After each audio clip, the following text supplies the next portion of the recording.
Mheshimiwa Rais, umeanza kufanya Wakenya hatuamini sasa makanisa, kwa sababu ulikujia kwa kanisa, sasa umeonyesha sura yako kamili.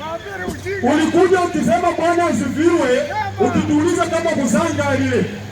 Nataka kuambia Mheshimiwa Rais, vile tunaongea hii Bungoma sisi hapana sangala. Maisha yetu hatarini kwa sababu ya serikali yako. Mali zetu zinapotea kwa sababu ya serikali yako. Watu ambao wanatembea na Mheshimiwa Rais, ukiangalia mwingine anatoka huko Sirizia aliiba mahindi, mwingine aliiba pesa ya barabara, mwingine atoka Kimilili ako na kesi ya mauaji, mwingine anaitwa Mandako alikula pesa ya wanafunzi kwenda ng'ambo.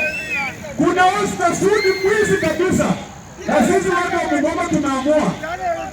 Ukiona Faruku Kibet, nataka mnisikize watu wa Bungoma, ukiona Faruku Kibet na Oscar Sudi wakikuja hii Bungoma, tumesikizana.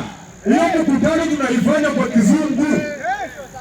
Oscar Sudi na Faruku wakikuja huko, mkutano wetu tunafanya kwa Kizungu, kwa sababu tukiongea Kizungu hawatasikia.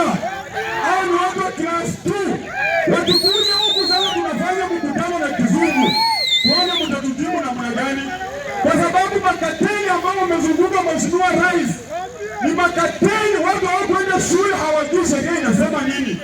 Sasa Oscar kazi yake ni kutuambia ati kura za Ruto zisipojaa ajao watajaza. Kwani sisi hatuwezi jaza?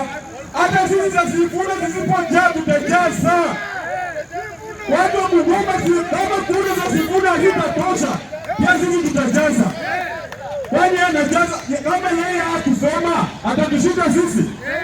Kura za Sifuna zisipotosha 2027, watu wa Bungoma karibu tutajaza hizo kura.